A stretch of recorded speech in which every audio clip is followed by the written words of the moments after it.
بسم الله الرحمن الرحيم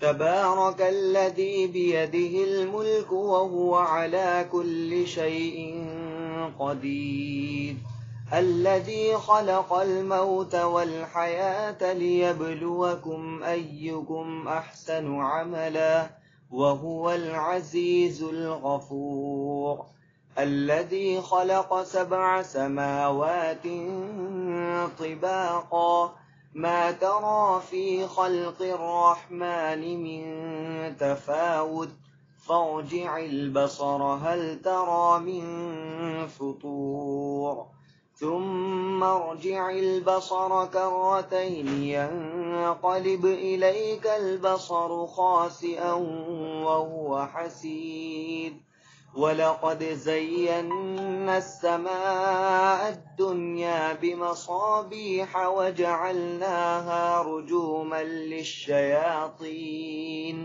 وأعتدنا لهم عذاب السعير وللذين كفروا بربهم عذاب جهنم وبئس المصير إذا ألقوا فيها سمعوا لها شهيقا وهي تفور تكاد تميز من الغيظ كلما ألقي فيها فوج سألهم خزنتها ألم يأتكم نذير قالوا بلى قد جاءنا نذير فكذبنا وقلنا ما نزل الله من شيء إن أنتم إلا في ضلال كبير وقالوا لو كنا نسمع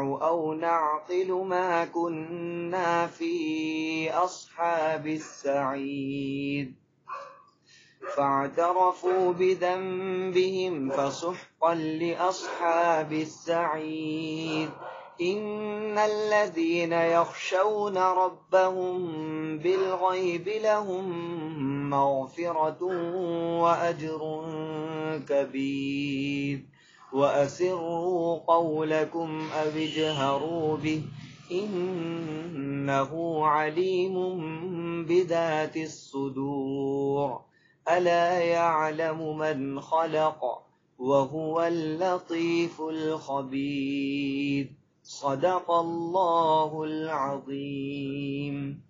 ما شاء الله ما شاء الله.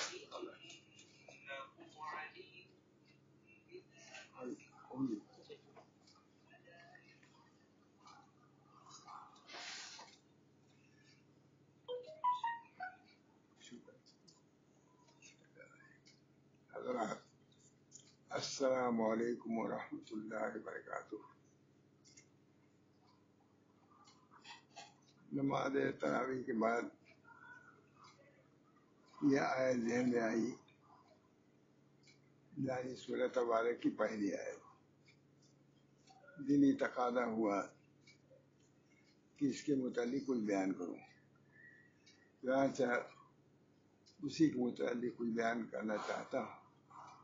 پہلے ترجمہ سن لیجئے، پھر اس کی تھوڑی معمولی تشریح، مختصر سی تشریح بھی سن لیجئے گا. فرماتے ہیں بڑی برکت ہے اس کی جس کے ہاتھ میں ہے راج. تبارک الذی بیدہ الملک، کیا ترجمہ؟ بڑی برکت ہے اس کی جس کے ہاتھ میں ہے راج اور وہ سب کچھ کر سکتا ہے. وَهُوَ عَلَى كُلِّ شَيْءٍ قدیر، وہ سب کچھ کر سکتا ہے. جس نے بنایا مرنا اور جینا تاکہ تم کو جانچے کون تم میں اچھا کرتا ہے کام. وَهُوَ الْعَزِيزُ الْغَفُورُ، اور وہ زبردست ہے، بخشنے والا ہے. تبارکہ کے معنی بابرکت ہے وہ ذات. ظاہر بات ہے کہ اللہ سے بڑھ کر کے بابرکت ذات اور کون ہو سکتی ہے. اللہ تعالیٰ نے شروع کیا ہے تبارکہ سے. اللہ کی ذات بابرکت ہے ظاہر ہے کہ اس کا استحضار ہم کو ہونا چاہیے. اللہ تعالیٰ کی عظمت کا، ان کی برکت کا، ان کی بڑائی کا استحضار جتنا زیادہ ہوگا اتنی آدمی معاصی سے دور رہے گا اور طاعات کی طرف رغبت کرے گا. اس کا استحضار اللہ سے بڑھ کے کوئی نہیں ہے. کوئی نہ وزیر ہے، نہ کوئی بادشاہ ہے، نہ سلطان ہے. اللہ ہی کی ذات سب سے بڑی ہے، سب سے بابرکت ہے. اس بنا پر ہر شخص کو، ہر مومن کو نہیں بلکہ ہر شخص کی ذمہ داری ہے کہ اللہ تعالیٰ کی بڑائی کا، عظمت کا استحضار کرے تاکہ اس کی اطاعت کرنے میں اس کی آسانی ہو. بیدہ الملک، جس کے ہاتھ میں ہے راج، بابرکت ہے اور اس کے ہاتھ میں راج، سلطنت اس کے ہاتھ میں ہے. بظاہر معلوم ہوتا ہے کہ فلاں کی سلطنت ہے اور فلاں کا ملک ہے. نہیں، اصل ملک اللہ تعالیٰ کا ہے. اللہ کا عطیہ ہے کہ کچھ دنوں کے لیے کسی کو سپرد فرما دیتے ہیں، لیکن اپنی ملکیت سے وہ نکالتے نہیں کہ جو چاہے وہ کرے. اس کو اللہ ہی کے تابع رہ کر کے حکومت کرنا ہوگا اور سلطنت کرنا ہوگا. ملک دیا اللہ کا، جس کا گھر ہوتا ہے اس میں اسی کا تصرف چلتا ہے. جب اللہ کا ملک ہے تو اللہ کی حکومت، اللہ کی سلطنت بحال ہے. اللہ تعالی ہم سب لوگوں کو اس کے استحضار کی توفیق مرحمت فرمائے. یہ نہیں کہ تھوڑی سی کوئی قوت ہو گئی تو سمجھے کہ سب سے بڑے ہم ہی ہیں صاحب. نہیں، فرماتے ہیں رات، اور وہ سب کچھ کر سکتا ہے. بہت سے ایسے، دیکھیے کتنا عمدہ ہے کہ بہت سے صاحب سلطنت ہوتے ہیں لیکن کر نہیں سکتے. ان کو ایسی قوت نہیں ہوتی. سلطنت تو ہے لیکن کر نہیں سکتے. اس میں اللہ کی ذات ایسی ہے کہ صاحب سلطنت بھی ہے اور صاحب قدرت بھی ہے. سلطنت بھی ہے اور قدرت بھی ہے کہ جو چاہے کرے. کوئی اس سے چھپ نہیں سکتا، کوئی اس سے غائب نہیں ہو سکتا، کوئی اس کے سامنے مقابلے میں نہیں آ سکتا. وہ سب کچھ کر سکتا ہے. فرماتے ہیں وَهُوَ عَلَىٰ كُلِّ شَيْءٍ قَدِيرٌ الَّذِي خَلَقَ الْمَوْتَ وَالْحَيَاةَ لِيَبْلُوَكُمْ أَيَّكُمْ أَحْسَنُ عَمَلًا. سب سے بڑی بات یہ ہے کہ کوئی بادشاہ، ساری دنیا کا بادشاہ موت کو پیدا نہیں کر سکتا، حیات کو پیدا نہیں کر سکتا، لیکن اللہ کی ذات ایسی ہے جو موت کو پیدا کرتا ہے. موت ایک آدمی چیز ہے، یعنی وجود کے بالکل خلاف چیز ہے.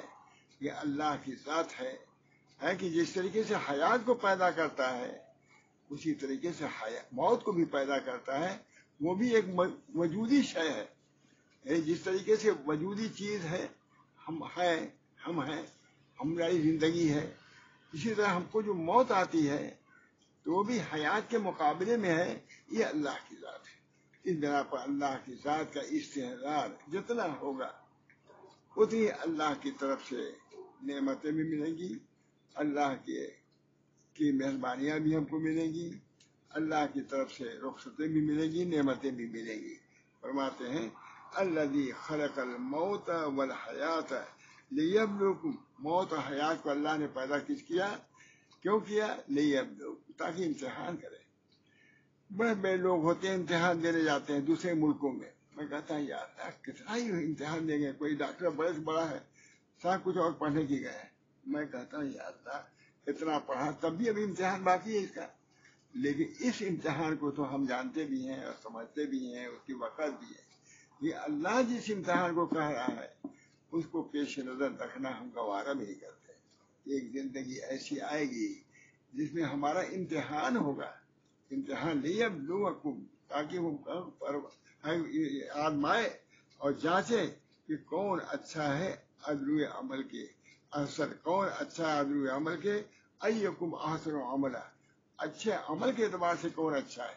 احسن عملا فرما رہے ہیں بہترین عمل. جیسے اب کسی نے تراویح پڑھا ہے، بہت زیادہ پڑھ گیا ہے، لیکن یعلمون تعلمون کوئی اس کی ترتیب نہیں ہے، کوئی اس کے اندر تجوید کا اور ترتیب کا کوئی قاعدہ نہیں ہے. تو اکثر و عملہ تو ہو گیا لیکن احسن و عملہ نہیں ہوا.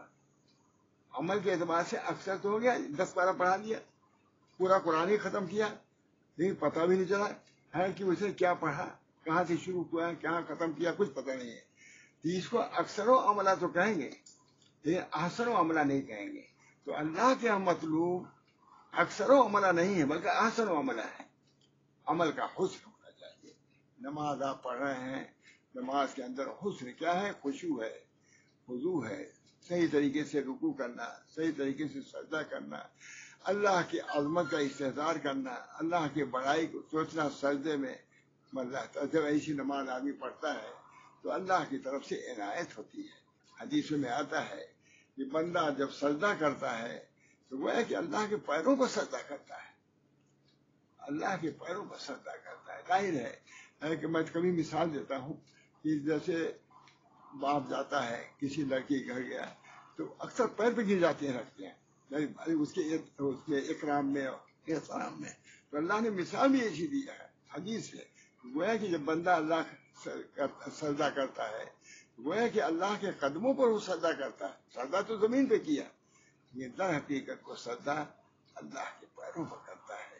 ظاہر ہے کہ جب یہ استحضار ہوگا کہ ہم اللہ کے پیروں پر سجدہ کر رہے ہیں تو کتنی اس کے اندر لجاجت ہوگی، کتنی عاجزی ہوگی، کتنا خشوع ہوگا، خضوع ہوگا. اسی بنا پر آتا ہے ہمارے شاہ فضل الرحمان صاحب فرماتے تھے کہ جب میں سجدہ کرتا ہوں تو مجھے ایسا معلوم ہوتا ہے کہ اللہ نے مجھ کو پیار کر لیا. مجھے بہت بڑے ایک عالم نے پوچھا گیا تھا کہ ماں شاہ فضل الرحمان صاحب کی کوئی بات سنائیے. میں نے یہی سنایا کہ وہ فرماتے تھے کہ جب میں سجدہ کرتا ہوں تو ایسا معلوم ہوتا ہے کہ اللہ نے مجھے پیار کر لیا. یہ سجدہ ہے، یہ حسن عمل یہ ہے. یہ نہیں کہ سجدہ ہوا. نبی اکرم صلی اللہ علیہ وسلم نے ارشاد فرمایا ایک مرتبہ ایک اعرابی نماز پڑھ رہے تھے. فرمایا بلایا ان کو، کہا کہ تم کیا کر رہے تھے؟ نماز پڑھ رہے تھے؟ فرمایا نہیں. صلی فإنک لم تصلی، تم نے نہ رکوع صحیح کیا نہ سجدہ صحیح کیا، تم نے نماز کیا پڑھا؟ صلی جیسے اس زمانے میں کیسی نماز پڑھتے ہیں. ہم لوگ بھی نماز کیا نماز ہے، ہمارے بزرگان دین کی نماز ایسی ہوتی ہے. خود ہم نے دیکھا حضرت مولانا شاہ رسول اللہ صاحب کی ایسی نماز پڑھتے تھے کہ معلوم ہوتا ہے کہ اللہ کے دربار میں پہنچ گئے. اسی طریقے سے مولانا خلیل احمد صاحب، مولانا رشید احمد صاحب، یہ ہمارے اکابر تھے. ان میں ان کو امتیاز حاصل تھا. نماز بھی اچھی، روزہ بھی اچھا، زکوٰۃ بھی، حج بھی، سب میں اچھا ہی اچھا حسن تھا. اکثر و عملہ نہیں تھے بلکہ احسن و عملہ تھے. نماز بھی پڑھتے تھے وہ بھی احسن، روزہ بھی رکھتے تھے وہ بھی احسن. وہ روزہ کیا ہے؟ 100 روزہ رکھ لیا، اس میں غیبت اور شکایت اور سب کچھ کرتے رہے، کیا روزہ ہوا؟ احسن و عملہ میں وہی ہے کہ جو اس عمل کے شرائط ہے، جو اس عمل کے جو آداب ہیں اور اللہ تعالیٰ کے خشوع اور خضوع اور حضور یہ اگر ہے تب وہ احسن و عملہ ہوگا. اس بنا پر اللہ تعالیٰ نے فرمایا کہ اللہ تعالیٰ کے لِیَبْلُوَکُمْ أَيُّکُمْ أَحْسَنُ عَمَلًا، تاکہ وہ آزمائے کہ کون ہے احسن ازروئے عمل کے. معلوم ہے کہ اللہ تعالیٰ نے موت کو پیدا کیا، حیات کو پیدا کیا استعداد کے لیے ہے کہ دیکھو تم یوں ہی نہیں آگے ہو، بلکہ اللہ نے پیدا کیا اور اس لیے پیدا کیا ہے تاکہ تم کو آزمائے کہ کون ہے احسن ازروئے عمل کے. آج دیکھیے اب بھی موت کا استحضار ہم کو نہ ہو تو وہی تعجب کی بات ہے. اللہ نے پیدا کیا موت، دیکھیے موت ہی موت ہے. کہیں پیدائش کا پتہ نہیں چل رہا ہے کہ اسپتال میں کتنے لڑکے پیدا ہوئے، دنیا میں کتنے لڑکے پیدا ہوئے. حیات کا کہیں ذکر آ رہا ہے؟ کہیں اخبار میں آ رہا ہے کتنے لڑکے پیدا ہوئے؟ پیدا ہو رہا ہے کہ نہیں؟ یہ کوئی ذکر ہی نہیں. موت کی ترجیح اس وقت اللہ نے موت کو مقدم کیا ہے. موت اور حیات مطلب اس وقت موت ہی کا ذکر ہے. اخبار پڑھیے فلاں جگہ اتنے آدمی مر گئے، فلاں جگہ اتنے آدمی مر گئے، فلاں جگہ اتنے آدمی مر گئے. ہوتا ہے نہیں کہ موت ہی کا اس وقت چرچا ہے.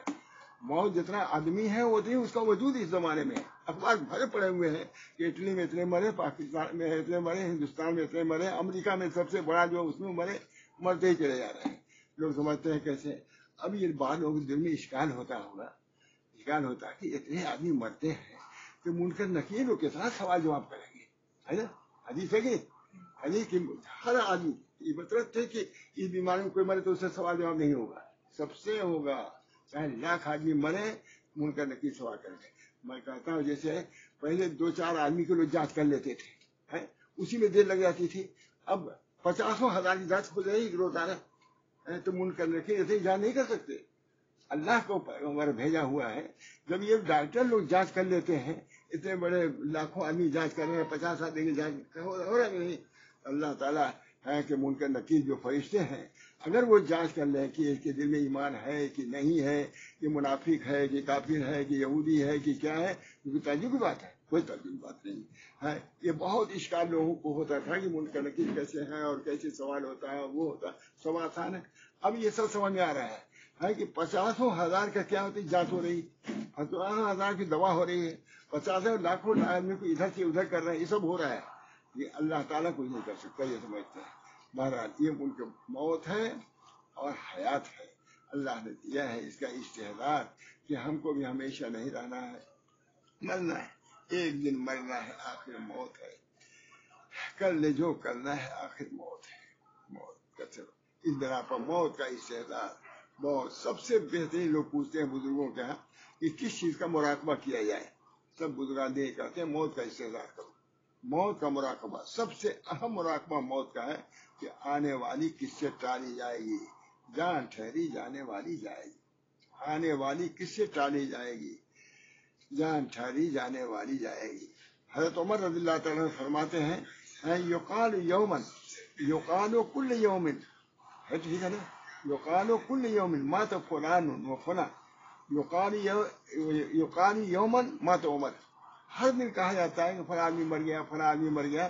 ایک دن یہ کہا جائے گا کہ عمر بھی مر گیا, جسے میں کہتا ہوں قمر بھی مر گیا, یہ کہا جائے گا. جوڑ لگا دیتا ہوں میں ہمیشہ بیان کرتا ہوں. یقال کل یومن مات فلان و فلان, یقال یومن مات عمر, ماتا قمر بھی تو سکتا ہے. اس بنا پر موت کا استحضار بہت بڑی نعمت, بہت بڑی دولت ہے. اللہ تعالیٰ ہم سب کو توفیق دے کہ موت دیا ہے.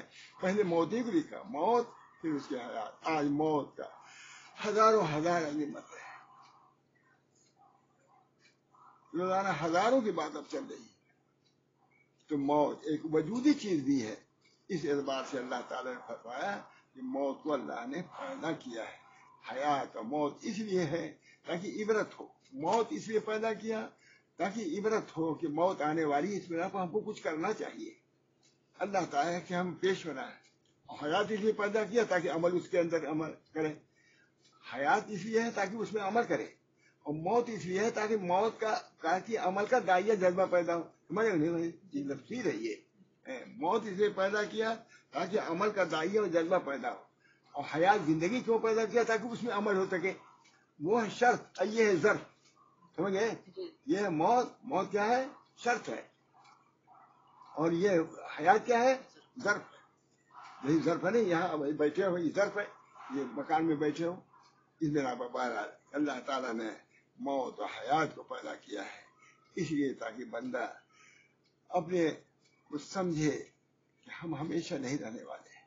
کیسے کیسے لوگ آئے اور چلے گئے, کوئی نہیں. دنیا فانی ہے, نہ کسی کو حکومت رہ جائے گی, نہ کسی کی سلطنت رہ جائے گی. ایک بزرگ سے کسی نے پوچھا کہ حضرت اس وقت اللہ میاں کیا کر رہے ہیں. ایک شب بادشاہ نے پوچھا ایک بادشاہ نے پوچھا ایک بزرگ سے کہ اللہ میاں اس وقت کیا کر رہے ہیں. کہا تم تخت پر بیٹھے ہو, تم ہو سوال کرنے والے اور میں ہوں جواب دینے والا. تو تم تخت سے اترو, تمہارا کم درجہ ہے, تو میں تخت پر بیٹھ کر کے جواب دوں گا. وہ تخت سے اترنے لگا اور یہ تخت پر بیٹھنے لگے. کہا اللہ میاں یہی کر رہا ہے کہ تم کو تخت سے اتار رہا ہے, مجھ کو تخت پر بیٹھا رہا ہے. یہ کر رہا ہے اللہ کی شان, کچھ نہیں. جب چاہے اللہ تعالیٰ جس کو چاہے. اس بنا پر بہت فرماتے ہیں لیبلوکم ایکم احسن عملا وہو العزیز الغفور. وہ عزیز ہے, عزیز مانے زبردست ہے, عزیز مانے زبردست ہے. اب کہا ہے کہ سب لوگ ڈر جائیں گے جب زبردست ہے تو کیا کبھی کسی کی خیر ہی نہیں, سب کو جہنم میں نہ بھیج دیں. جنہیں ہو گیا عزیز, دیکھو یہ سب نقطہ ہے حدیث کا. عزیز الغفور کی کیوں کہا, عزیز مانے زبردست, غفور مانے مغفرت کرنے والا. ادھر عزیز کہا کہ زبردست, ادھر غفور کہا کہ نرم کر دیا. ڈر میں کیا ہوئے, ایک بھائی عزیز تو ہے لیکن وہ معلوم ہوا کہ جب کوئی زبردست ہو تو اس کے ساتھ نرمی بھی ہونی چاہیے. اللہ نے اپنے لیے نرمی رکھی ہے جبکہ وہ احکم الحاکمین ہے. لیکن بار بار کہتا ہے میں رحیم بھی ہوں, غفور بھی ہوں. پھر صرف ملک کا ہونا کافی نہیں بلکہ اس کے لیے جو صفات ہیں وہ جو ہوں گے جو اللہ نے. جب اللہ کہہ رہا ہے کہ میں زبردست ہوں ہے تو غفور بھی کہہ دیا تاکہ لوگوں کو وہ امید بن جائے کہ عزیز تو ہیں لیکن اللہ ہماری مغفرت نہیں کرنے والے ہیں. اس بنا پر ان چیزوں کا استحضار ہو رہی ہے. یہ آیت میرے ذہن میں آئی، اس کی تفسیر میں نے تھوڑی سی بیان کر دی ہے. اللہ تعالیٰ مجھے بھی اس پر عمل کی توفیق دے اور آپ سبھی لوگوں کو، بلکہ جتنے لوگوں نے سنا ہے یا جو نہیں سنا ہے ان کو بھی اللہ تعالیٰ کی طرف پہنچا دے. اس آیت کا ایک خاص مجھ پر چاہے میں بیان کر سکا نہیں کر سکا، لیکن بہرحال میں نے بیان کرنے کی کوشش کیا. اللہ تعالیٰ اس میں اثر ڈال دے، لوگوں کے لیے نفع کی صورت پیدا فرما دے. آخر دعوانا ان الحمد للہ رب العالمین. 15 منٹ ہو گیا.